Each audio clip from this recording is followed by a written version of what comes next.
Começa agora o programa Parlamento em Ação. Aqui você vai ficar sabendo tudo o que acontece no pequeno e grande expedientes do maior parlamento do país. No pequeno expediente, os deputados têm o tempo regimental de 5 minutos para falar de temas livres de interesse da população do estado de São Paulo. O pequeno expediente acontece de segunda a sexta, das 2h30 da tarde até as 3h30. Você acompanha agora os principais destaques dessa atividade parlamentar. Quero também falar aqui, mais uma vez, e denunciar o PL 529. PL 529, senhor presidente, que é um absurdo total, né? Cada vez que eu leio, que eu estudo o PL 529, eu fico mais assombrado, porque é um pacote de maldades, é um X-tudo, tem de tudo nesse projeto. Agora nós estamos estudando os ataques às universidades públicas do estado de São Paulo e a pesquisa, porque o projeto ele autoriza o governo a sequestrar os fundos dessas universidades, que já são insuficientes para o financiamento do ensino superior no Brasil. Nós tivemos queda na arrecadação do ICMS, as universidades estão em crise porque o governo não aumenta o percentual. Nós lutamos todos os anos aqui, na LDO, na LO, para que haja um aumento do percentual dos 9,57% para 11%, porque esses 9,57% foram aprovados lá atrás, em 1995, senhor presidente. Não é mais possível, com esse percentual, financiar as nossas 3 importantes universidades, USP, Unesp e Unicamp. E, no entanto, o governo faz um ataque brutal, né, autorizando no projeto o sequestro desses fundos para investir, senhor presidente. Eles querem investir no sistema financeiro. Nós estamos vendo, inclusive, tem um capítulo, um artigo especial falando sobre isso. Então, não contente em atacar a saúde, o meio ambiente, as instituições que trabalham nessas áreas, agora o projeto também ataca as 3 universidades e mais a FAPESP, né, que é a nossa entidade, a nossa fundação para a pesquisa do Estado de São Paulo, que cumpre um papel importante na área da ciência, da pesquisa. Enfim, é um ataque brutal. Eu estou ainda estudando, porque o projeto é complexo, ele é um X-tudo, tem de tudo nesse projeto, tem reforma tributária, tem reforma administrativa, mas já de antemão, senhor presidente, nós do PSOL estamos totalmente já preparados para fazer a obstrução desse projeto, tomaremos todas as medidas necessárias para que o projeto nem entre aqui na pauta, porque é grave. E faço um apelo a todos os deputados e deputadas que realmente estejam defendendo o povo do Estado de São Paulo, os 45 milhões de habitantes, que não aceitem que esse projeto seja que ele tramite aqui na Assembleia Legislativa, porque ele é um atentado ao patrimônio público do Estado de São Paulo, à prestação de serviços à população e também aos próprios servidores estaduais. Muito obrigado, senhor presidente. Eu vim aqui no último dia 15 de agosto, nós tivemos a comemoração, um aniversário importante. 36 anos da aviação, dos nossos águias. Há 36 anos atrás, quando iniciou-se esse trabalho, nós tivemos um importante passo na segurança pública. E não somente na segurança pública. Nossos águias, eles têm atendido nos incêndios. Nós temos atendido também no transporte de órgãos pela vida. Tivemos uma ação importante lá em Brumadinho, onde nossos águias, a aviação da Polícia Militar do Estado de São Paulo, se fez presente aos incêndios lá em Mato Grosso, e os nossos águias na segurança pública, hoje, com muitas aeronaves. 36 anos. A favor da vida, a favor da segurança, a favor do povo paulista. Eu queria que, se possível, tá ok o vídeo? Tá ok? Passasse um vídeo sobre nossos 36 anos da nossa aviação. Também junto, as duas polícias trabalhando juntas, tá? Valeu, comandante Hamilton. Olha, terra, indo pra lá, hein? Uma equipe por terra agora indo para o local. Carol, eu vou para o intervalo. Deu contato com a Hamilton, me recupera o momento. Meu Deus do céu! Bate várias viaturas aqui na região, bate quatro da polícia civil, Dr. Rocha, estão aqui na região. E aqui na derrota. Temos informações da Compom, helicóptero, o comandante Hamilton é o repórter. Boa tarde, Hamilton. Nós estamos sobrevoando aqui a zona leste de São Paulo. SAT 05 da Polícia Civil, com viatura. Chegando mais viaturas, mais reforço policial. Polícia Civil chegando aqui no local, tá o SAT 004 da Polícia Civil, Proteção Civil. Além das viaturas da Polícia Militar, até o choque veio. Boa tarde, Brasil. Vamos direto para o helicóptero. Já tem um chamado urgente do comandante Hamilton. Boa tarde, Bate. Boa tarde a todos. Estamos aqui com o SAT da Polícia Civil, Dr. Pimentel, Dr. Cojo e a dupla. Para o Pelicano, helicóptero do Serviço Aerotático, SAT, do Departamento de Investigações sobre Crime Organizado, DEIC, não há barreiras. O nome não é por acaso. Os pelicanos são aves conhecidas por defenderem os filhotes com a própria vida, caso necessário. E neste ano, a unidade completa 36 anos nos céus de São Paulo, alinhando tradição e tecnologia e se destacando no cenário nacional quando o assunto é serviço aéreo de segurança. Olha para a polícia, helicóptero da Polícia Civil, Hamilton. Cerca criminosos armados em São Paulo agora, comandante. Por favor, corta para a câmera ao vivo, por favor. Olha só o helicóptero da Polícia Civil, que perícia desses homens, Hamilton. E alguma coisa lá. A troca de informação é muito rápida. Lá embaixo, as viaturas é possível. Alô, pessoal do SAT de São Paulo, da Polícia Civil de São Paulo, grande orgulho do povo de São Paulo.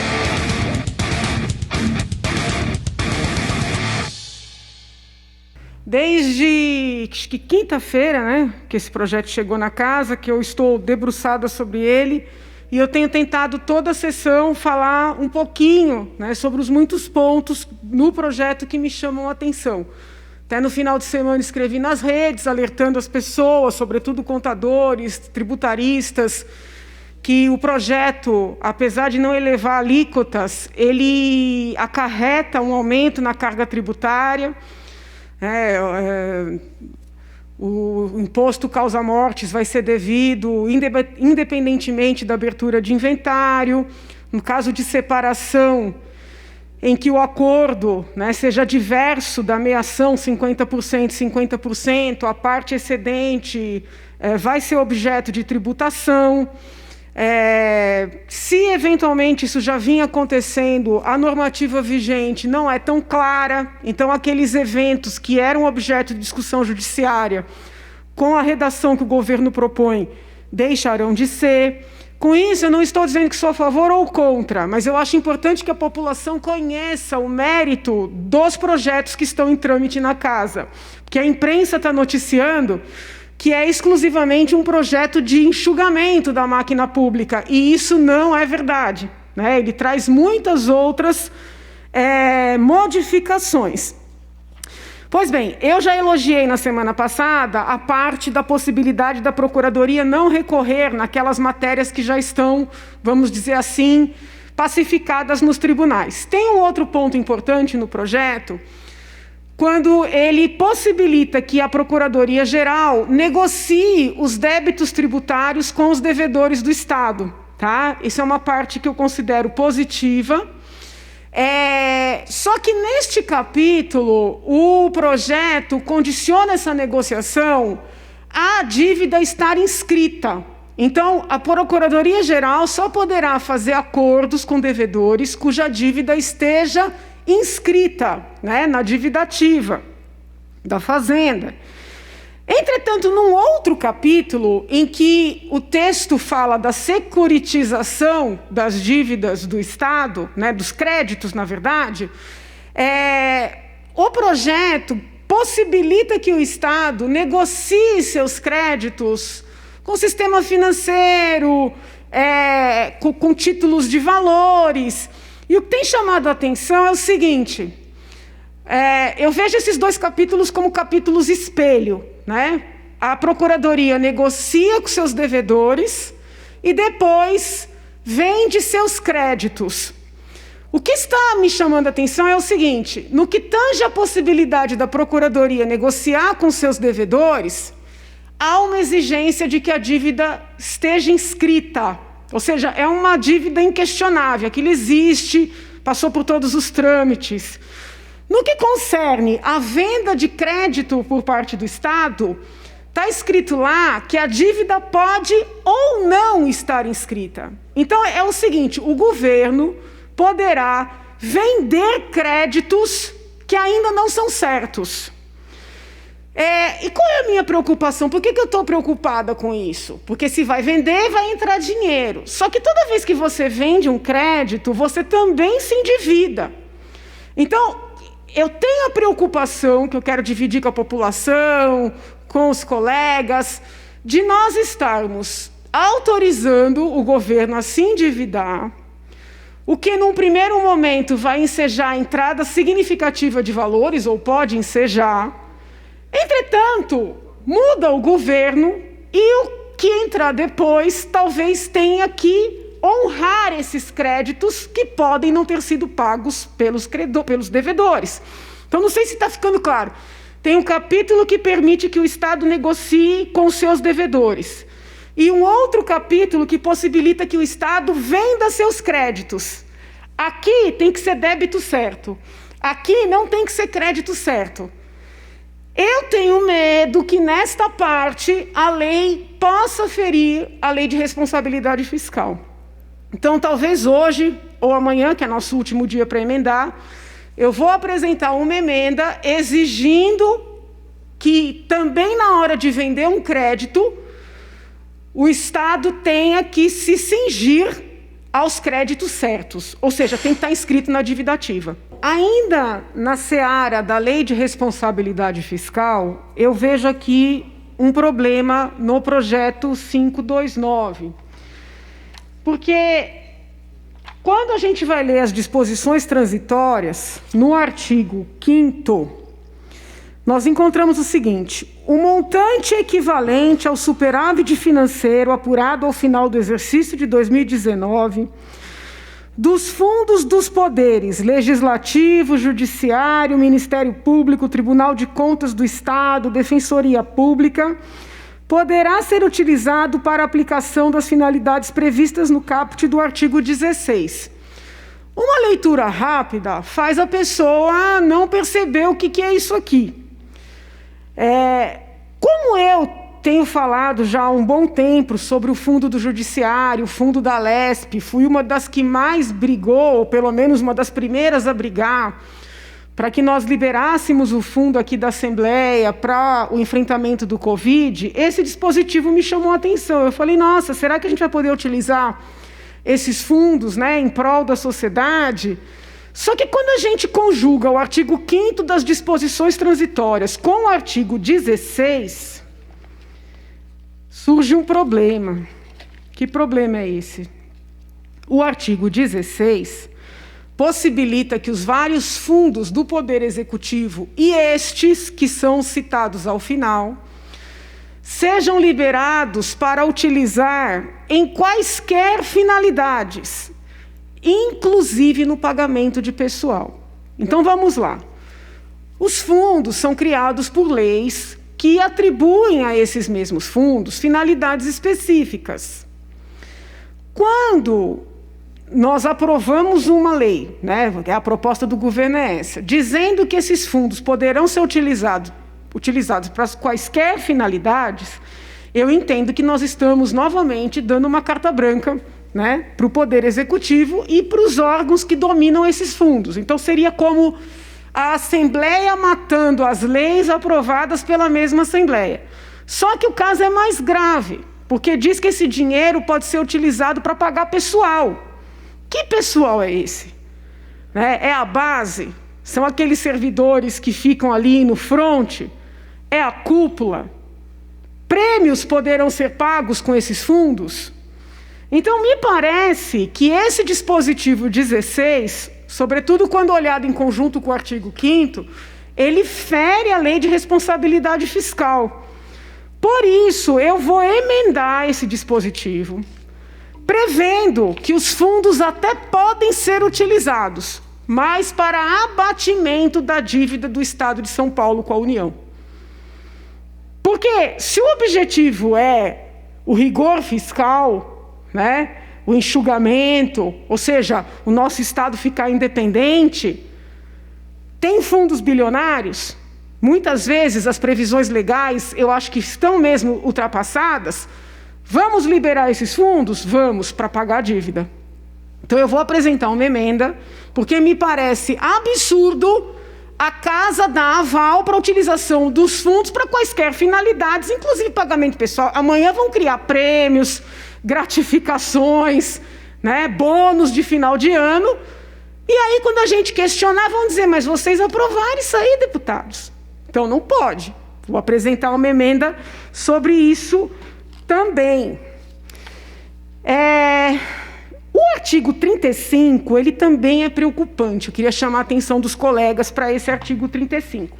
Não sei se os senhores perceberam, mas nós estamos criando uma super agência reguladora. Lá no 35, fala que a Artesp vai cuidar também do transporte intermunicipal. Tem lógica, porque o governador, ou o governo, quer extinguir a MTU. Tem lógica. Só que na parte 2 do artigo, diz que a Arcesp, que hoje cuida de energia e saneamento, que não é pouco, vai albergar todos os outros serviços que o governo queira passar para a Arcesp. Como assim? Então a Assembleia é o quê? Porque nós tivemos que aprovar as leis que criaram essas agências reguladoras. Agora o governo quer um cheque em branco para ele colocar quais serviços ele quiser numa das agências reguladoras que tem destinação objetiva. Então vai criar uma super agência que nós não sabemos o que é que vai fazer. Então eu vou emendar esse dispositivo dizendo o seguinte: com prévia autorização da Assembleia Legislativa do Estado de São Paulo. Ao menos nós teremos que ser consultados, para ter transparência, visibilidade para a população, um mínimo de debate. Gostaria de comentar a pesquisa que foi publicada hoje na capa do jornal A Folha de São Paulo, dando conta de que 79% da população, dos brasileiros e brasileiras, são contra, senhor presidente, a reabertura das escolas públicas e privadas do Brasil. 79%. Né? Isso mostra claramente que o povo brasileiro tem responsabilidade, né? Entendeu a gravidade da situação, muito mais do que os governos de plantão, que teimam em anunciar, principalmente aqui em São Paulo, a volta às aulas em outubro, né? Abrindo inclusive brecha, segundo esse decreto do Dória, para que as aulas voltem parcialmente e disfarçadamente agora no mês de setembro, se eu não me engano, no dia 8 de setembro, né? Dizendo que as escolas que decidirem, através de uma consulta democrática, as suas comunidades, poderão abrir no dia 8 de setembro para acolhimento dos alunos, para a utilização talvez de laboratórios, para aulas de recuperação, deputado Jorge do Carmo. Na verdade, uma forma disfarçada de contemplar os interesses das escolas particulares, que vem fazendo uma grande pressão para a reabertura das aulas. Mas a pesquisa mostra claramente que os pais de alunos são contra, porque eles sabem o óbvio, que haverá um verdadeiro genocídio da educação, caso isso ocorra, né?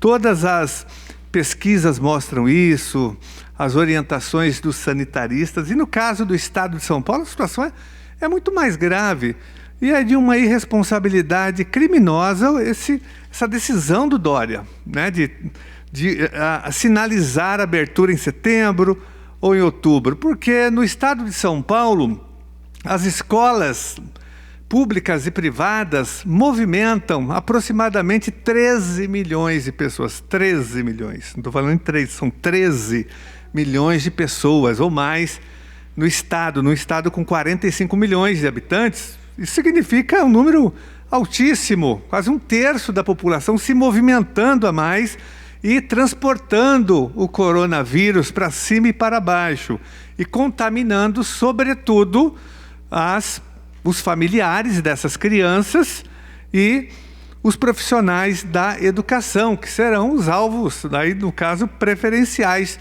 do coronavírus, porque um professor se relaciona com muitas crianças. E nós não podemos nos esquecer que a rede pública tem salas superlotadas, salas com 45, com até 50 alunos, dependendo da região e dependendo da escola. E esse professor se relaciona com vários alunos dentro de uma escola, e tem professor que trabalha em 2, 3 escolas no mesmo dia. Então, esse professor estará muito exposto ao coronavírus. Ele vai se contaminar e vai contaminar a sua família. Ele também vai transportar o vírus no transporte público, porque muitos professores, muitos profissionais da educação utilizam o transporte público superlotado, ônibus, metrô e trem. Então, esse é o quadro, senhor presidente. Eu digo que é de uma irresponsabilidade criminosa essa tensão que o governo estadual tem feito, o governo Dória, para que haja volta às aulas. Ao invés de fazer isso, o governo sabe que não é possível mais a volta às aulas neste ano de 2020. O governo tem que aproveitar esse momento que as escolas estão parcialmente fechadas, senhor presidente, porque muitas delas estão ainda com os servidores do quadro de apoio escolar, com os gestores, e isso também é grave, porque essas pessoas estão se contaminando. O governo, de uma forma perversa, mantém essas pessoas dentro das escolas de uma forma desnecessária, mas o governo deveria, nesse momento, fazer as reformas das escolas, ter um plano para ajustar as escolas, para reformar e, sobretudo, adequar as escolas, para que elas tenham arejamento, ventilação adequada, para que elas estejam preparadas. O governo deveria organizar um grupo de engenheiros, de arquitetos, para fazer uma reforma geral na rede. Esse é um ponto importante que o governo deveria estar fazendo. E o outro, senhor presidente, o governo deveria estar financiando banda larga e computadores para os nossos alunos, e celulares inteligentes para que os nossos alunos possam, na verdade, porque eles estão, acessar as aulas online, a educação à distância. Mais da metade da rede não consegue acessar porque não tem banda larga, não tem computador adequado, não tem celular inteligente. Essa é a realidade. Então, ao invés do Estado fazer isso, o Estado fica fazendo terrorismo psicológico com os alunos, com a família e com a sociedade. Eu não vi nenhum plano do governo Dória de distribuição de computadores de banda larga para os nossos alunos. Não tem nenhum plano de FDE para reformar as 4.000 escolas da rede estadual, para adequá-las, né, ao novo momento em que nós vamos entrar agora, senhor presidente. Então, é disso que se trata e é isso que nós estamos exigindo do governo estadual. De volta a esta tribuna, eu quero me associar aos vários deputados que fizeram uso aqui também da tribuna, falando contra o PL 529. E é inacreditável que, em plena pandemia, ao invés de a Assembleia Legislativa estar debatendo projetos pertinentes a salvar vidas, né, a oferecer para a população renda básica emergencial, o governador Dória encaminha um projeto de lei desmontando o Estado e, sobretudo, o estado de bem-estar social, sobretudo na área da saúde, na área do meio ambiente. Olha, a SUSEM será extinta, a Superintendência de Combate às Endemias. Olha, isso é um absurdo, é inacreditável que isso esteja acontecendo no estado de São Paulo. A FURP, a Fábrica do Remédio Popular, que produz remédios para o Sistema Único de Saúde de todo o estado de São Paulo, será extinta pelo PL 529. A Fundação Oncocentro será extinta também pelo Dória, que trata do diagnóstico de câncer, pesquisa de câncer e, sobretudo, na fabricação, na produção de prótese para a pessoa que fez a operação da cabeça. Então, só essas 3 já seriam suficientes para que o projeto fosse extremamente devolvido para o governador. Mas não bastando isso, o governo colocou a extinção de CDHU, que cuida da política habitacional para a população mais carente, sem condições econômicas. Colocou no projeto a extinção da MTU, que cuida da questão do transporte público, que vai muito mal no estado de São Paulo. E ele vai acabar com essa empresa metropolitana de transporte urbano, que tem a função de organizar o transporte público na região metropolitana. O Instituto Florestal, que além de fazer pesquisas importantes na área ambiental, também faz preservação ambiental do estado de São Paulo. Essa fundação, esse instituto também será extinto pelo PL 529. O ITESP, que trata da questão fundiária, da regularização de terras do estado de São Paulo, dos assentamentos, da reforma agrária, também será extinto. O projeto ataca o IANSP, aumentando a alíquota de contribuição dos servidores, cobrando também agora dos dependentes, dos agregados, ou seja, se os servidores do estado de São Paulo já foram vítimas da reforma da Previdência, já tiveram um confisco salarial de 3%, terão mais confisco salarial com o PL 529. E o projeto vai desfigurar completamente a constituição do IANSP. Haverá uma mudança radical, um processo de terceirização, porque ao mesmo tempo o governo ataca os servidores que já têm tempo de aposentadoria, os servidores que com mais experiência, eu não diria os mais idosos, mas aqueles servidores que ao longo dos anos adquiriram experiência no seu trabalho, know-how, conhecimento, e que estão no auge da sua produtividade, estão sendo convidados a ir embora do serviço público, abrindo espaço para a terceirização, porque o governo vai tirar esse servidor e não vai colocar um efetivo concursado, nem vai abrir concurso, porque ele nem chama os aprovados nos concursos que foram realizados. Então, ele vai terceirizar, vai entregar para as empresas privadas esses serviços, como já vem acontecendo, sobretudo na área da saúde, na área da cultura. Senhor presidente, eu venho a essa tribuna para falar um pouco sobre as mazelas, né, do governador João Dória. O governador João Dória mandou para essa casa projeto de lei 529 de 2020, que versa sobre mais um pacote de maldade do governador para o nosso estado. De uma vez só, senhor presidente, ele chama isso de reforma tributária ou administrativa, eu chamo isso da reforma que deforma. De uma vez só, o governador quer acabar com a Fundação Parque Zoológico, com a FURP, extinguir a Ococentro, a CDHU, a IMTU, o SUSEM, o IMESC, o DAESP e o ITESP. Você tem ideia, senhor presidente? A CDHU, a empresa conceituada do estado de São Paulo, movimenta um capital, tem um capital de 15,5 bilhões, movimenta por ano 1,5 milhões de recursos, de riqueza para o nosso estado. Tem 71 anos de existência, senhor presidente, e 530 mil unidades construídas no estado de São Paulo. Existem milhares de depósitos de gente, de pessoas, eu chamo de depósito de pessoas porque o que a CDHU faz é construir as moradias, os apartamentos, e entregar para a população, sequer ela pensa em garantir a segurança jurídica das famílias, sequer ela pensa em regularizar.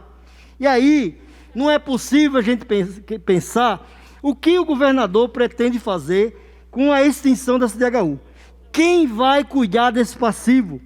Quem vai cuidar da regularização dos conjuntos habitacionais? Quem vai cuidar da regularização de cortiços, de área de risco, de favelas, que hoje já é precário? Que hoje já é precário a falta de investimento do governador nessa empresa, da empresa CDHU. Com a extinção dela, como é que vai ficar os milhares de famílias que moram no Estado, que foram colocadas lá pela CDHU, mas sem nenhuma expectativa de ter a sua chamada segurança jurídica, ou seja, sem ter a sua regularização fundiária. Para dizer que essa é uma atrocidade do governador, ele está destruindo o patrimônio público, entregando para os amigos dele, né? Isso é uma forma neoliberal de fazer com que o Estado seja cada vez mínimo. Mínimo no sentido de sucateamento e mínimo no sentido de que o Estado não é para o bem-estar social. O Estado é para atender aos interesses do governador e de quem o elegeu. Então, governador Dória, vem essa tribuna para dizer: pare de fazer política visando 2022. Pense no Estado que você se propôs a governar e pense no Estado que venha ao encontro de melhorar a vida das pessoas, de melhorar de fato e de direito a vida do povo paulista e paulistano. A capital de São Paulo tem inúmeros conjuntos habitacionais construídos pela CDHU que sequer condições de habitabilidade têm. Todos lá de forma precária, todos lá sem as condições de habitabilidade, ou seja, todos sem a menor condição das pessoas poderem continuar a permanecer lá, e muito pagando 25 anos, 30 anos, por um conjunto, por um apartamento que não tem a menor condição de permanecer, de estar regularizado.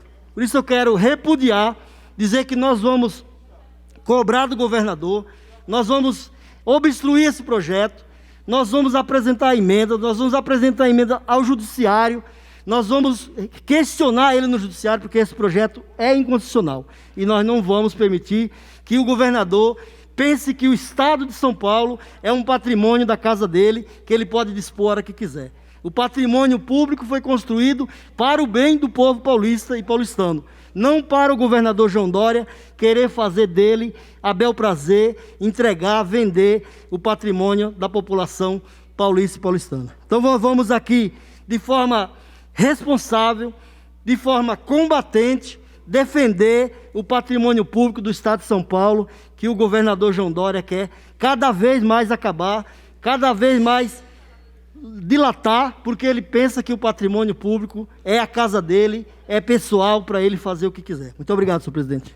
Eu quero continuar aqui o debate do 259, iniciado pelo deputado Jorge do Carmo. Esse projeto é muito pernicioso, não só para os servidores, porque alguém pode dizer, é o corporativismo. Não. A gente tem um projeto que discute um PDI, que é um programa de demissão incentivada, para 5.600 funcionários, que, segundo o texto do governador, são funcionários que estão desmotivados. Eu já disse aqui, vou repetir. Se estão desmotivados, a responsabilidade é do governador, que não reajusta salário, que não tem plano de cargos e carreira. Esse é o grande problema. Daí, propõe extinguir empresas, propõe extinguir instituições, fundações. De novo, os trabalhadores vão pagar o pato. Vamos continuar no pato dos trabalhadores. Aí, mexe na tarifa, mexe no percentual do IANSP, aumentando 1% para quem tem mais de 56 anos e cobrando dos dependentes. Quem é que paga o pato? Os trabalhadores. Bom, e onde é que tem os empresários para ajudar nessa reforma que poderiam dar a sua contribuição? Não tem. A única coisa que ele faz é diminuir a isenção fiscal, cortar de forma linear. Qual é o grande problema? Eu acho que não tem nenhum cortar. Agora, o que está faltando é transparência. Infelizmente, o governo do Estado continua com uma caixa preta na desoneração do ICMS e do IPVA. Continua. Nós ganhamos uma liminar, deputado Gilmaci, uma liminar em que o governo deveria entregar a esta casa todas as empresas que têm benefícios de ICMS. Recorreram, derrubaram a liminar. Amanhã, o Judiciário volta a se reunir para discutir a transparência desses dados para os deputados. O que seria um grande ganho A gente tem já estados que fazem isso, caso do Rio Grande do Sul, que é governado pelo PSDB, mas aqui não pode. Já que o ITCMD, já que a desoneração está no projeto 259, que a gente poderia separá-lo em vários projetos, nós deveríamos, com certeza, tratar dessa questão da desoneração dando transparência. Terceira coisa, e aí não prejudica só os trabalhadores, prejudica a sociedade e aqueles que têm carros com motores não poluentes. Ele muda a taxação do IPVA. O Brasil está no foco, no centro do debate com relação à preservação ambiental. No centro do debate. A gente tem o mundo pressionando. E aí o governador do estado, numa demonstração clara de que está preocupado com isso, aumenta o IPVA, tabelando todos com 4%.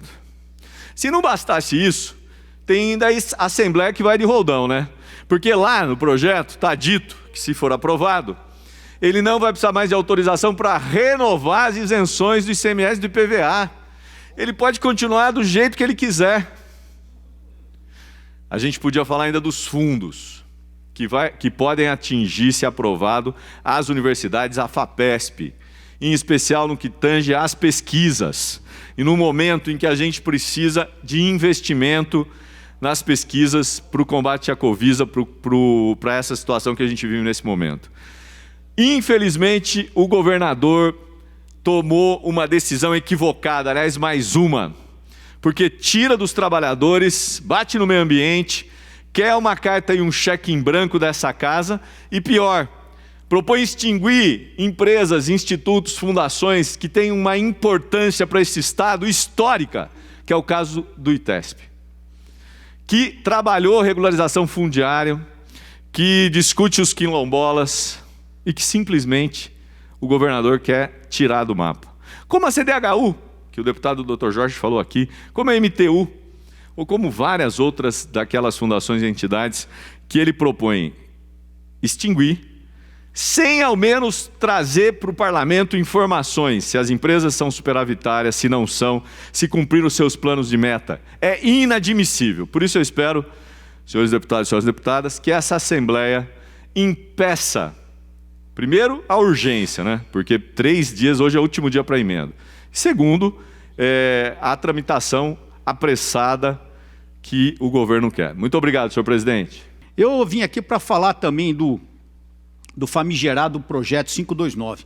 Mas antes de eu falar do 529, eu quero falar do PR-15, que está entrando novamente nessa casa. Semana passada foi o 14, que era a previsão da sessão online, que nós já tínhamos acertado aqui, que se o assunto não fosse votado, seria retirado de pauta, não falaríamos mais no assunto, mas hoje eu sou surpreendido pela notícia de que o PR-15, novamente do deputado Campos Machado, está entrando aqui novamente propondo a volta dos nossos trabalhos online. Digo bem claro que isso é um absurdo, é um retrocesso, é vergonhoso. É pena que ninguém dá atenção para a Assembleia. Eu estou falando aqui gritando ao vento, porque ninguém dá atenção. A imprensa não liga, o povo não dá atenção, para vocês verem o valor que tem a nossa casa. Então nós estamos querendo piorar isso e ficar no sistema online. Eu sou frontalmente contra isso. E o pior que eu vejo nisso, se nós passarmos ao sistema online, o projeto 529 vai passar de porteira aberta. Depois não adianta reclamar. Depois não adianta falar que defende o trabalhador, que defende o funcionário público, porque não vai adiantar reclamar depois que passou de porteira aberta. Eu tive lendo, eu não sei se todos os deputados tiveram a paciência de ler esse projeto. Pessoal, é assustador. Assustador o que eu li aqui. Eu ainda estou na metade do projeto. Sentei com a minha assessoria jurídica ontem, fui lendo de régua, que nem falava o antigo comandante meu, li com régua, linha a linha. As coisas que eu achei aqui são absurdas. Primeiro, senhores policiais militares, o governo quer nos incluir dentro do IANSP. Simplesmente isso. Por quê? Para futuramente acabar com nossa saúde, com o nosso sistema de saúde policial militar. Nosso hospital militar, nossa Cruz Azul, as nossas bases aí no interior de assistência da Cruz Azul. Simplesmente nós teremos o nosso sistema de saúde acabado se passar do jeito que está aqui nesse projeto. Além disso, quando eu for falar nisso, tem muita coisa para falar, é muita coisa. Mas só para vocês terem uma noção, só num pedacinho do projeto aqui, para falar uma coisa que interessa para todo cidadão, sobre IPVA. Simplesmente, nesse projeto, hoje o IPVA dos carros a álcool, de gás natural e eletricidade, eles têm 3% de desconto de IPVA. 3% do valor do carro é pago IPVA. Passando esse projeto, vai passar de 3% para 4%. Ou seja, estamos aumentando impostos do cidadão. Deputados que dizem que defendem o povo, se aprovarem isso, estão aumentando o imposto do cidadão. Não bastasse isso, as locadoras, que também têm desconto de 50% no IPVA, nós estamos acabando com esse incentivo. Nós estamos acabando. E o pior, aqueles que têm problema de deficiência física, estão sendo revogados os itens 2, 3, 4 e 5 do artigo 1º, do artigo 13, quando se fala na lei que fala do IPVA. Isso quer dizer o seguinte, gente, que perdem a isenção do IPVA o deficiente físico, visual, auditivo, mental, com severa ou profunda dificuldade mental, autista e curador do intermediário. Ou seja, aqueles deputados, só para concluir, senhor presidente, aqueles deputados que vivem dizendo que brigam pelo autista, pelas pessoas com deficiência física, não podem votar nesse projeto, porque eles estão acabando com a isenção. A isenção do PCD só vai ficar para quem tiver deficiência física grave, e mesmo assim, para a compra de carro, o carro adaptado, não é qualquer carro. E o pior, gente, só para fechar, esse projeto acaba com a Assembleia Legislativa. Esse projeto fecha a Assembleia Legislativa. Por quê? Daqui para frente nós só vamos poder colocar nome de rua e nome de ponte. Só isso. Infelizmente, nós estamos vivendo num momento da vida, num momento da nossa sociedade, que é um momento totalmente confuso. É um momento onde nós estamos vivendo uma total inversão de valores e nós precisamos mudar isso.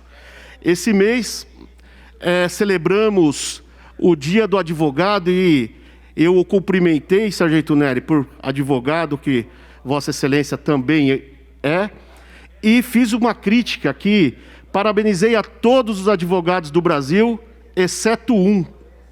E não me conformo como a OAB tem sido tão morosa em julgar o procedimento de expulsão do doutor homicida, o senhor Misael Bispo de Souza, aquele que tirou a vida da minha amada irmã Mércia Nakashima. É inaceitável que a OAB mantenha no seu quadro de profissionais, de advogado, de pessoas que defendem a justiça, um condenado em primeira e segunda instância. Um condenado. E esse mês é o mês que nós temos como o mês de agosto lilás, que é o mês de conscientização contra os crimes, contra a violência contra a mulher. E o senhor Misael foi condenado no crime que naquela época ainda não era tipificado como feminicídio, mas ele matou uma mulher. E matou de forma cruel, de forma monstruosa, que ainda com vida jogou minha irmã dentro da represa. E a OAB sequer, até hoje, colocou uma suspensão, colocou uma única pena a esse sujeito que está preso. Esse ano, celebramos 10 anos da morte da minha irmã. E até hoje, o senhor Misael sequer foi suspenso das suas atividades como advogado lá na OAB. Então, OAB, por favor, vocês que têm como primícia a justiça, o Estado democrático de direito, não pode abrigar um homicida, um criminoso condenado em primeira, segunda instância, no quadro de profissionais como advogado. Tenho certeza que os demais advogados se sentem envergonhados em saber que esse criminoso lá está com seu registro ativo, podendo trabalhar, podendo trabalhar não, porque ele está preso. Olha que tamanha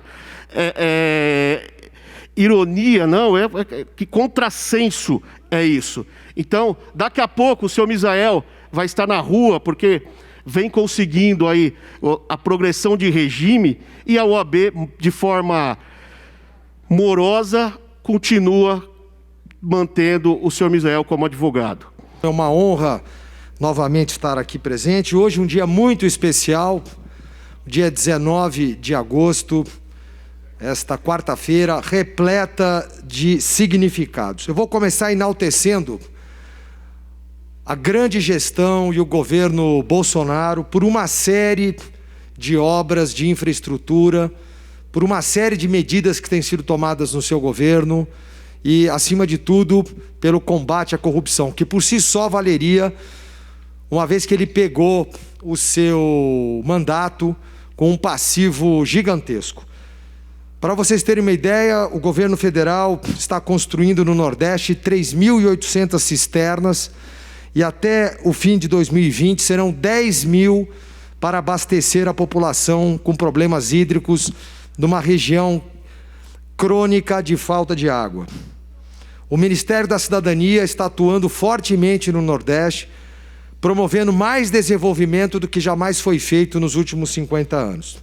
A nossa ministra Damares acaba de propor um projeto de lei para aumento da pena de 50% prevista no Código Penal anterior para pedófilos, justamente agora quando a gente está comemorando 30 anos do Estatuto da Criança e do Adolescente, também em função da triste ocorrência que assombrou o país com um caso de pedofilia. E, por fim, hoje é um dia especial para mim, senhor presidente, coronel Telhada, porque é o dia das operações navais. Eu tive o privilégio de servir a Marinha do Brasil por 3 anos e fazer parte dos pilotos aeronavais. Um dia importante para a nossa Força Naval. É o dia do historiador, considerando que eu também escrevi um livro. É o dia da aviação agrícola, que é considerada aviação de combate do meio civil. Eu também voei o Ipanema, um avião fabricado na Embraer. Aviação agrícola tão importante para o agronegócio brasileiro e uma aviação muito perigosa. Antes de tratar dos temas que eu quero abordar hoje, eu queria noticiar que, com relação ao projeto 529, nós tivemos 3 dias de prazo para emendas. Esse prazo terminou ontem às 19 horas, então eu apresentei 6 emendas que eu entendo aprimoram o projeto. Eu iria apresentar uma emenda para excluir o IMESC da lista de entidades, de institutos, empresas a serem extintos. Porém, eu vi que o delegado Olim apresentou uma emenda com essa finalidade. E como o prazo era muito escasso, eu estava trabalhando em outras, eu não apresentei essa emenda. A princípio, eu apoio essa emenda do delegado Olim. Entrei em contato com o IMESC, já agendei uma visita. E ontem mesmo tentei contato na Secretaria da Segurança Pública, porque o projeto 529 diz que as missões do IMESC ficarão com a Secretaria de Segurança Pública, né? Então, essas minhas diligências, vamos dizer assim, com a Secretaria de Segurança Pública e com o próprio IMESC, tem o objetivo de entender como é que vai ser transferido, né, esse trabalho, porque o IMESC tem um papel importante em várias ações judiciais. Eu destaco as investigações de paternidade e, inclusive, ações referentes a crimes sexuais praticados contra crianças. Tá? Então, por isso que não dá para a gente votar pela extinção do IMESC sem fazer uma análise um pouco mais, vamos dizer assim, aprofundada. Ainda no que tange ao 529, eu queria explicar, porque assim, aconteceu algo muito estranho, muito interessante ontem no gabinete, né? Muitas pessoas começaram a telefonar, algumas com emendas prontas, pedindo para a gente protocolizar as emendas.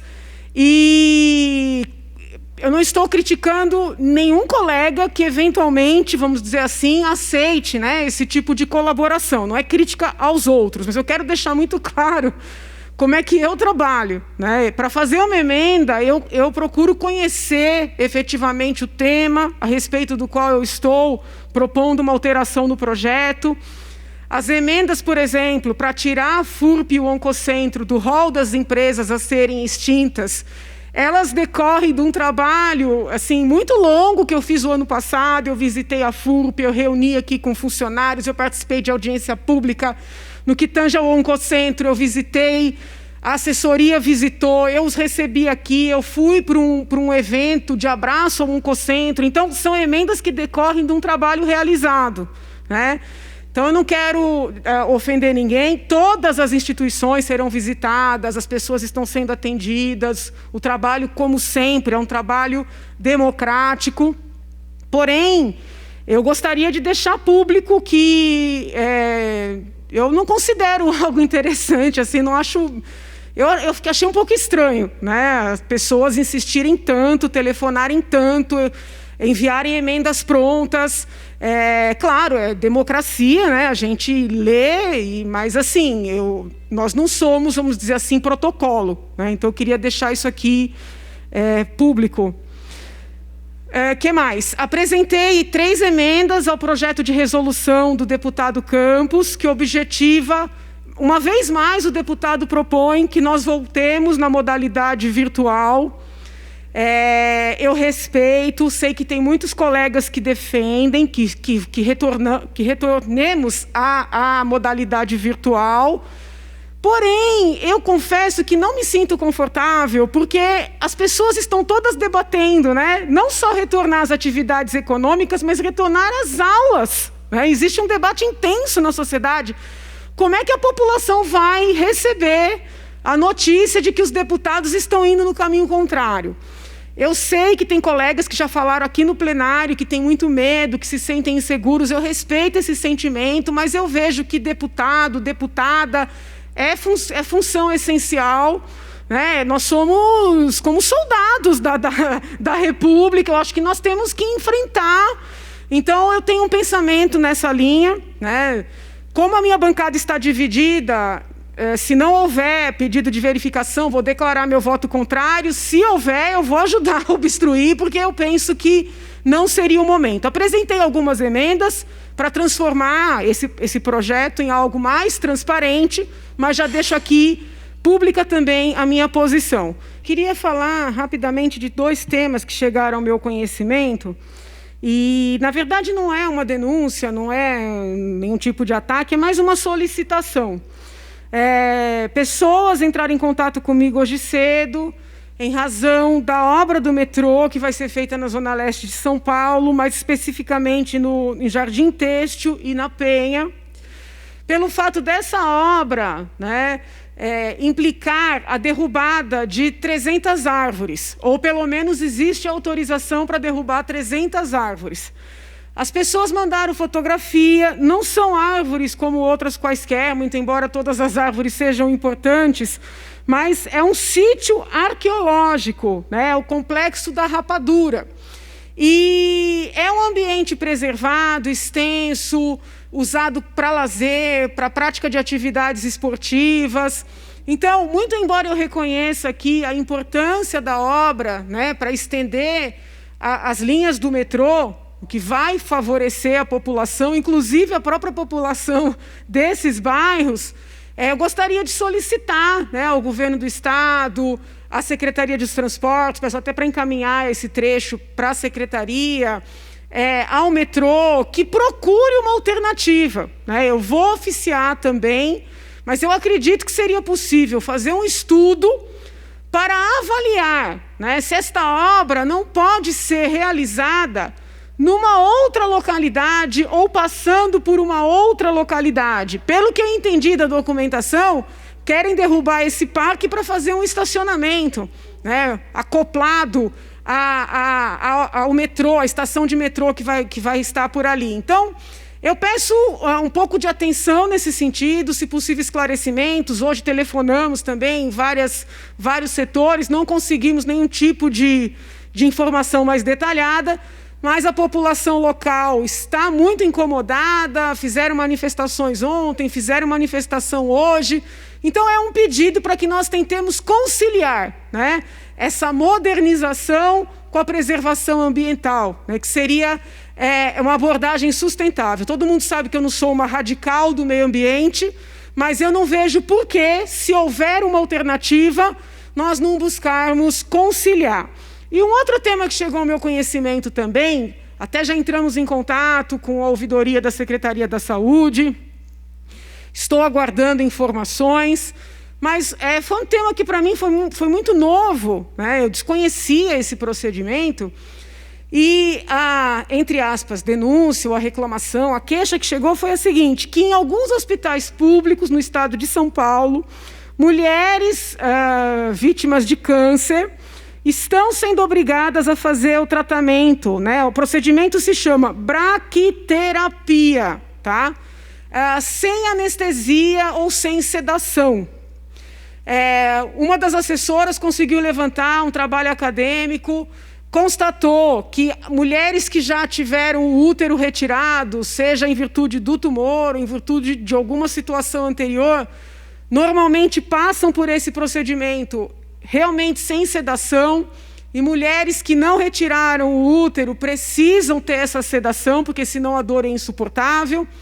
Porém, a pessoa que fez essa reclamação disse que não só ela, mas outras mulheres que ainda têm o útero, né, e o tumor, estão sendo obrigadas a fazer o tratamento sem nenhum tipo de bloqueio da dor.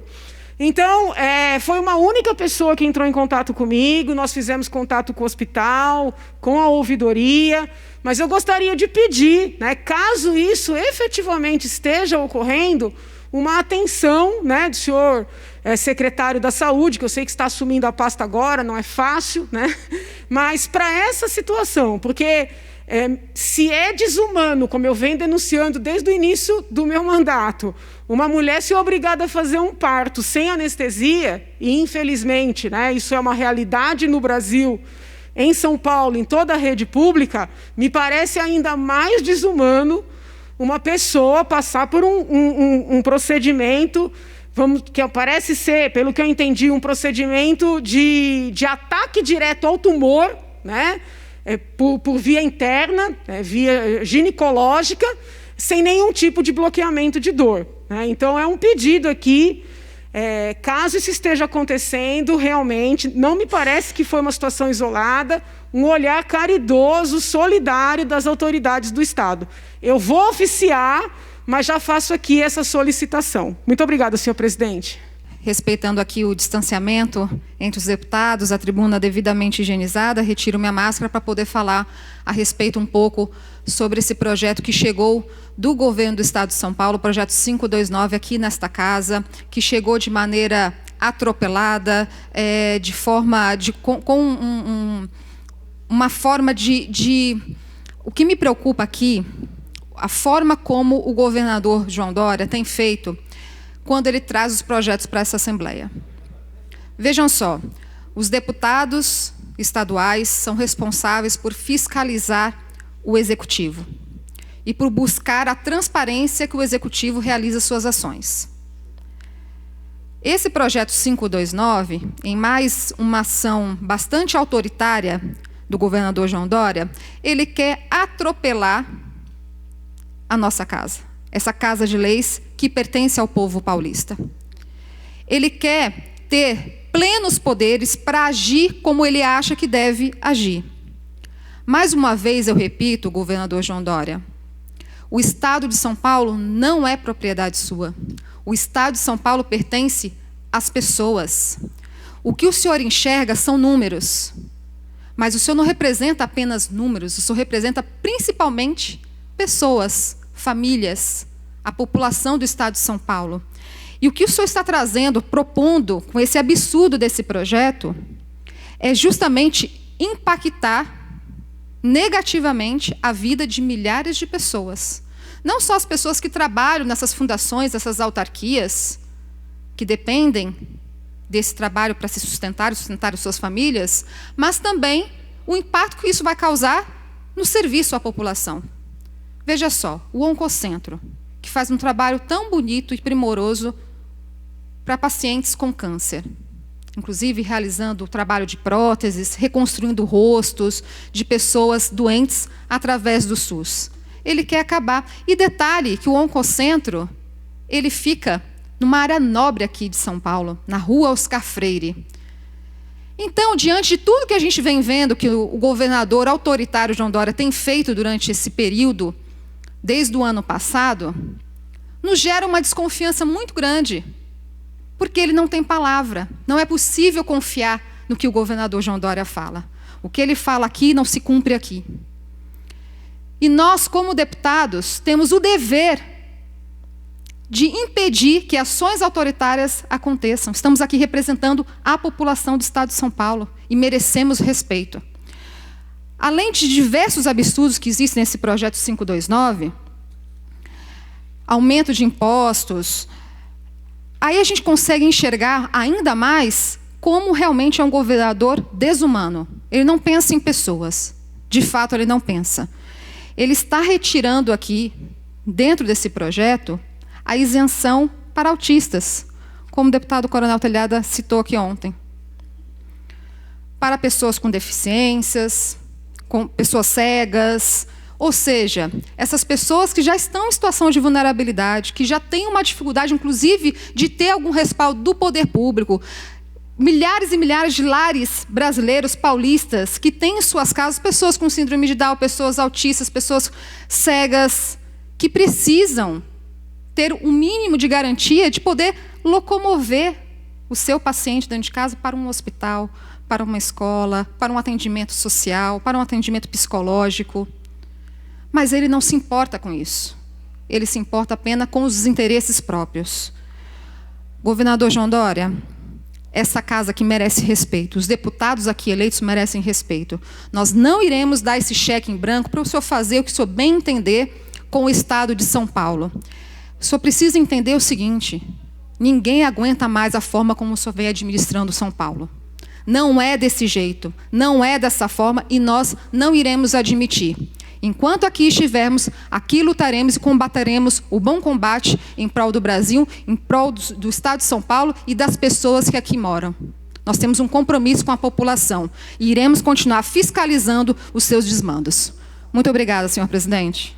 Venho a esta tribuna mais uma vez aqui na Assembleia Legislativa para cobrar o secretário estadual de Educação, o Rocieli Ventralbi, para que ele faça a publicação imediata do concurso de remoção dos agentes de organização escolar. Inclusive, ele se comprometeu publicamente com os agentes a fazer a publicação, e até agora nada. No ano passado já não houve a remoção dos agentes de organização, e nós já estamos entrando no segundo ano sem remoção. Isso nunca aconteceu praticamente na história da rede estadual de ensino. Mas esse governo do Dória, o Rocieli Ventralbi, promete, mas não entrega a sua promessa. Até agora não houve a publicação da remoção e os agentes de organização escolar estão ansiosos porque nós temos milhares de agentes de organização escolar trabalhando em regiões distantes das suas residências, usando o transporte público superlotado, e nesse momento de pandemia isso é extremamente perigoso. Por isso que é fundamental, é uma questão de saúde pública, é uma questão humanitária, a publicação e a realização imediata do concurso de remoção dos agentes de organização escolar da rede estadual. Então, quero fazer aqui mais uma cobrança, mais um apelo ao secretário de Educação e também ao governador Dória, para que as providências sejam tomadas. Repito, esses servidores estão trabalhando em regiões distantes das suas residências, muitos, inclusive, trabalhando em outras cidades. E, no entanto, há quase 2 anos que não há realização do concurso de remoção, que consta na legislação estadual, inclusive. E também aproveito para cobrar a chamada imediata dos aprovados no concurso de agente de organização escolar e também do concurso de oficial administrativo da Secretaria da Educação. Porque, nesse momento, principalmente de pós-pandemia, nós vamos precisar imensamente desses servidores nas escolas estaduais. O agente de organização escolar, ele é fundamental dentro de uma escola. Sem ele, a escola não abre, a escola não fecha, a escola não funciona. Não adianta ter o professor, o diretor, o coordenador pedagógico, se a escola não tem o agente de organização escolar.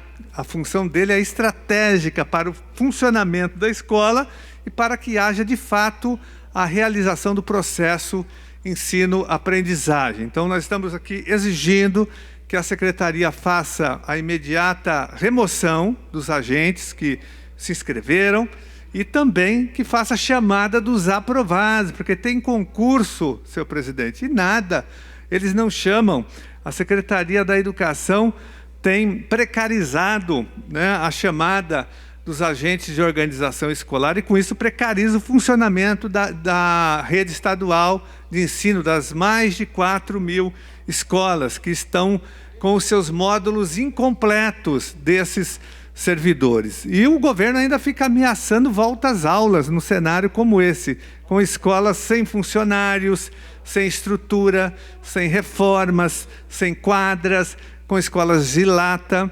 A FDE, senhor presidente, pelo menos até onde eu saiba, não organizou nenhum plano de reestruturação das escolas, né, para que essas escolas tenham arejamento, ventilação, para que elas possam, de fato, funcionar com segurança sanitária. Nada foi feito até agora, mas a chamada imediata dos agentes de organização é fundamental e, sobretudo, a remoção. Então, eu quero, mais uma vez aqui, exigir que a Secretaria da Educação cumpra a legislação, porque o concurso de remoção, senhor presidente, está na lei, né? Tem que fazer, não é nenhum favor. E o secretário se comprometeu publicamente e até agora não houve a publicação. E os nossos agentes de organização escolar, além de terem um dos piores salários da federação, que gira em torno de R$ 1.000 por mês, que é um verdadeiro absurdo, ainda são obrigados a ficar esperando a vontade do Rocieli Ventralbe publicar no Diário Oficial a realização definitiva do concurso de remoção. Muito obrigado, senhor presidente. De volta a esta tribuna. Senhor presidente, hoje a Câmara Municipal de São Paulo vai debater e talvez votar um projeto de lei que nós somos extremamente críticos a esse projeto, que é o projeto de lei de ensino domiciliar, que é uma pauta dos terraplanistas da educação, né? E o que me deixa intrigado é que me parece que há um acordo na Câmara Municipal com a base do governo para que o projeto seja aprovado. E ainda mais, me parece que há, inclusive, acordo com o prefeito Bruno Covas em sancionar o projeto de lei, transformando o projeto numa lei, que vai representar um verdadeiro retrocesso para a educação brasileira, até porque esse tipo de proposta afronta uma conquista histórica do Brasil, que nós inscrevemos na Constituição Federal, que é o direito à educação, direito consagrado na Constituição, na LDB, no Plano Nacional de Educação, na Constituição estadual, na Lei Orgânica Municipal, em toda a legislação brasileira, nós temos a garantia do direito à educação. E toda criança tem o direito ao contato com uma escola, seja ela pública ou privada, de preferência pública, logicamente, que nós defendemos uma escola pública, gratuita e de qualidade social para todos e para todas. Essa é a nossa grande luta, e em todos os níveis, né, da creche à universidade. Essa é a educação que nós defendemos, uma educação crítica, libertadora e emancipadora, que prepare o aluno para o pleno exercício da cidadania ativa e crítica. Essa tem sido a nossa luta histórica. Essa é a educação pública que nós defendemos. Mas uma proposta de ensino domiciliar, que é uma proposta copiada, né, dos Estados Unidos, é uma cópia de um movimento que existe nos Estados Unidos, ela atenta contra o processo de socialização da criança, atenta contra o direito que a criança tem de ter contato com a diversidade, isso em todos os níveis, né? Então é um absurdo que a capital do estado de São Paulo, a cidade de São Paulo, uma cidade da América Latina, se preste a aprovar uma pauta, né, extremamente falsa do ponto de vista de melhorar a educação, uma pauta obscurantista que tem a ver com essa onda obscurantista que defende voucher, que defende ensino domiciliar, que defende escola sem partido. É disso que se trata. Os terraplanistas da educação estão tentando, nesse momento, votar na Câmara Municipal de São Paulo um projeto de lei que atenta contra o direito à educação.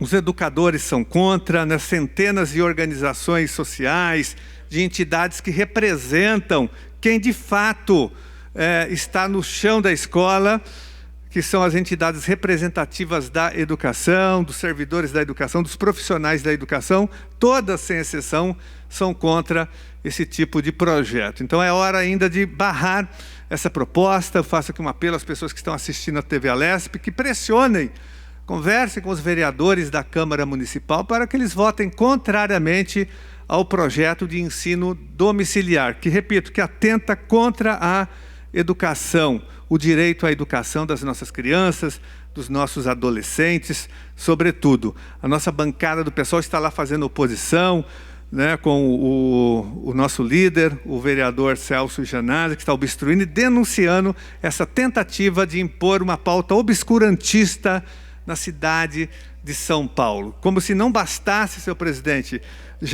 a Câmara já aprovou o voucher para a compra de vagas em creches e depois aprovou um outro projeto pior ainda, que é o voucher, a compra de vagas em escolas particulares com fins lucrativos. Isso foi aprovado pela Câmara Municipal de São Paulo, logicamente com a obstrução e sem o voto do pessoal. Nós votamos contra na Câmara Municipal. Então a cidade de São Paulo, ela vem sofrendo um grande retrocesso, porque o Bruno Covas, o prefeito de São Paulo, nada mais é do que um funcionário do Dória e reproduz a pauta bolsonarista na cidade de São Paulo. Espero que o projeto seja derrotado. Se depender do pessoal, ele não será aprovado hoje na Câmara Municipal. Muito obrigado, senhor presidente.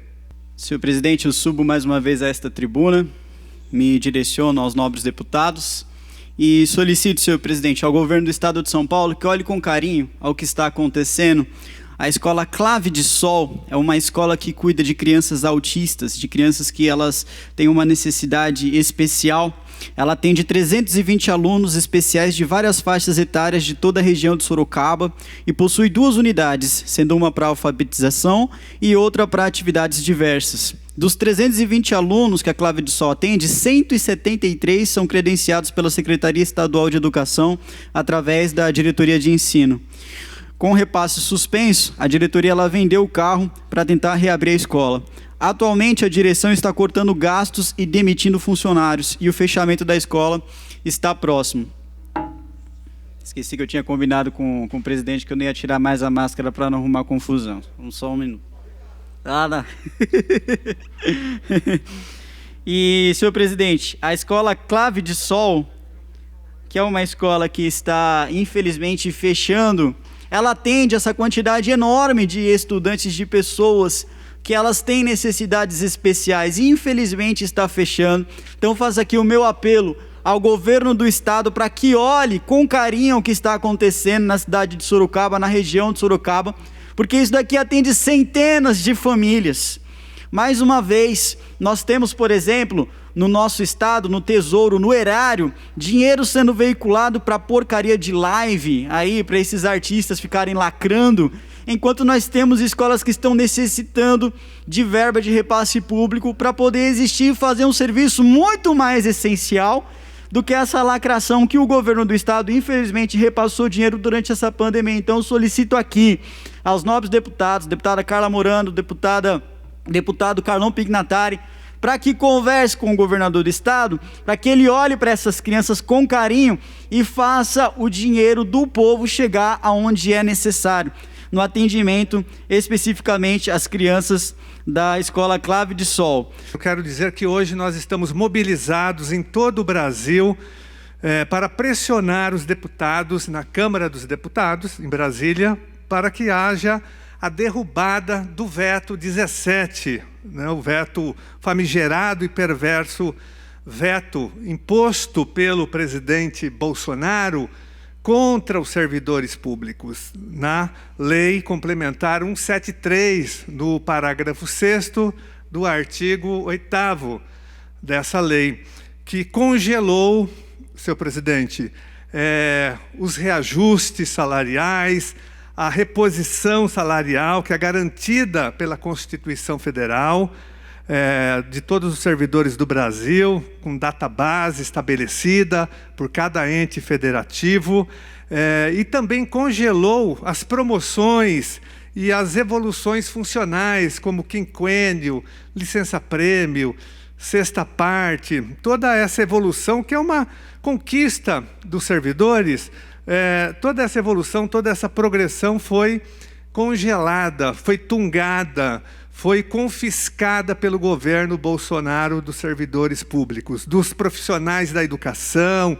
dos profissionais da segurança pública, né, dos servidores da saúde, dos médicos, das enfermeiras, esses trabalhadores que estão trabalhando muito, se expondo, saindo às ruas, atendendo a população. O prêmio que o Bolsonaro deu para esses trabalhadores foi o quê? O confisco dos seus benefícios salariais. Não vai ter reposição das perdas salariais, não vai ter reajuste, não vai ter promoção, não vai ter licença-prêmio, quinquênio, sexta parte, nada disso. É o prêmio para os servidores que estão expondo as suas vidas e a dos seus familiares. E muitos já morreram, inclusive, atendendo a população. Repito, são profissionais da educação que estão trabalhando, e trabalhando mais ainda do que estavam trabalhando no trabalho presencial, servidores da saúde, médicos, enfermeiras, policiais civis e militares, bombeiros, enfim, várias categorias profissionais, assistentes sociais estão sendo prejudicados, psicólogos, todas as pessoas que estão atendendo a população e trabalhando, essas pessoas estão sendo prejudicadas. Por isso que ontem nós conseguimos uma vitória importante, que o veto foi derrubado pelo Senado, foi derrubado corretamente. E hoje está em pauta na Câmara dos Deputados a derrubada desse veto, é o veto 17. Então é muito importante que o telespectador que está nos acompanhando pressione o deputado federal, seu deputado, seu partido, para que ele vote pela derrubada do veto 17, que tungou, que confiscou, né, que roubou os direitos dos servidores públicos do Brasil, direitos conquistados na legislação, e houve um congelamento. Esses servidores terão um prejuízo imenso nas suas carreiras profissionais, terão um confisco de 19 meses, né? Isso praticamente desaparece das suas respectivas vidas funcionais. Então, nós estamos lutando hoje em todo o Brasil, a nossa bancada do PSOL está mobilizada, já preparada para fazer a votação, a derrubada desse veto. E é importante que todas as bancadas façam o mesmo. Quem realmente defende servidor público, é a hora de manifestar. Eu vejo muitos deputados vindo aqui na tribuna e no Congresso também, eu defendo o servidor público, mas nessa hora que você sabe quem está de fato defendendo os servidores. Então, nós queremos a imediata derrubada do veto 17, que confiscou os salários, que confiscou o quinquênio, que confiscou a licença-prêmio, que confiscou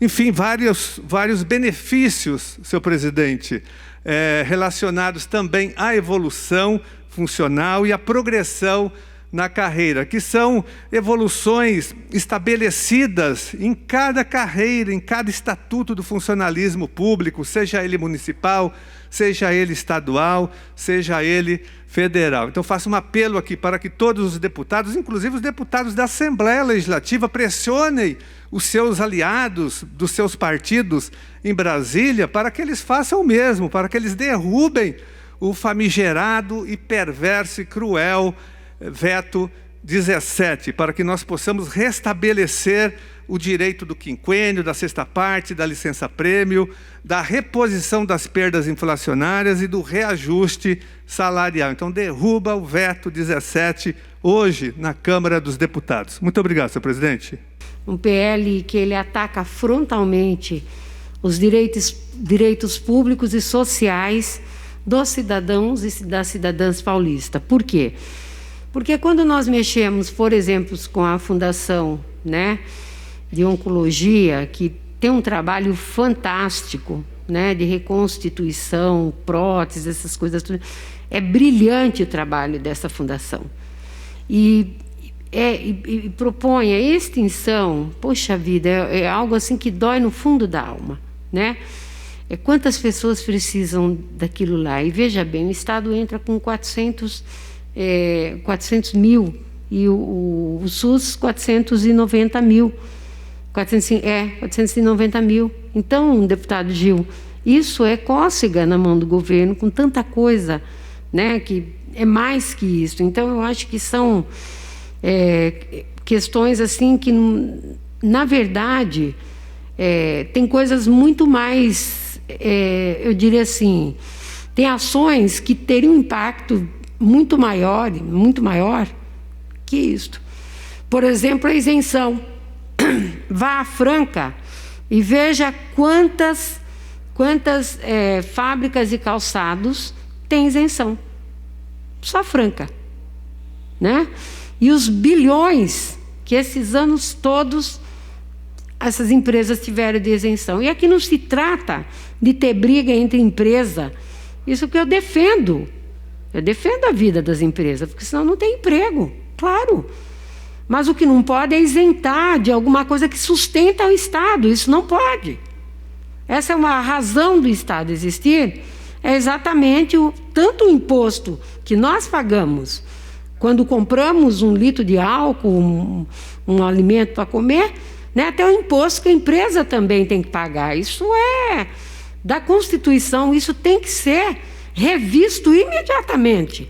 Ou então vai ter que vender tudo para o Estado poder equilibrar fiscalmente. Ué, não foi feita uma reforma da Previdência para ter equilíbrio fiscal?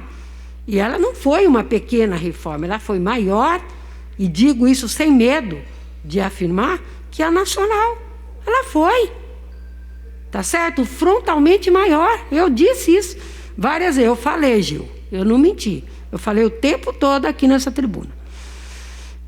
Então, a gente tem que admitir algumas coisas, né, que não estão de agrado. Eu nunca tive problemas em expor minha opinião, deputado Telhada. E é um direito do senhor, né, mas também nem tudo é estático. Fique calmo que as coisas vão andar, tá? As coisas andarão. O senhor sabe como é que é a vida de quem tem bancada, quem tem uma bancada de 10, quem tem uma bancada de 15, quem tem uma bancada de 4, de 5, cada um tem um jeito, né, de olhar, e a gente também lê politicamente as coisas. Nós temos esse cuidado. O que eu chamo a atenção é que nós, apesar do público pujante que estava aqui nas galerias e por fora tudo, a reforma da Previdência ganhou por 1 voto no primeiro turno, 2 votos no segundo turno. Esse foi o resultado da aprovação da reforma da Previdência. Então, não foi o fato de ser presencial ou virtual.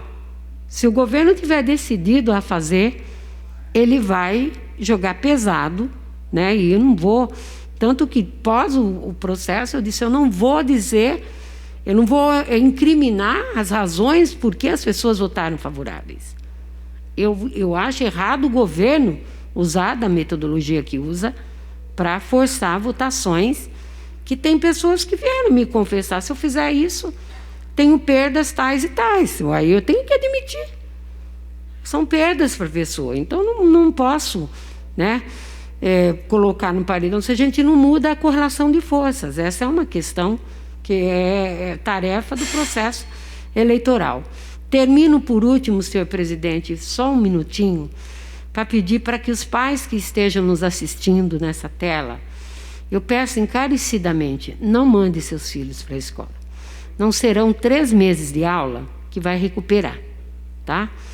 A gente tem que admitir o seguinte, 20 não vai ser reposto em 3 meses, senão é enganação.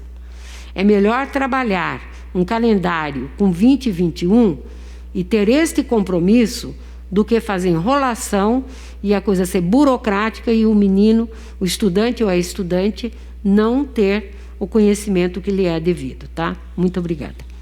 O programa Parlamento em Ação termina aqui. Obrigado pela sua audiência. Até a próxima.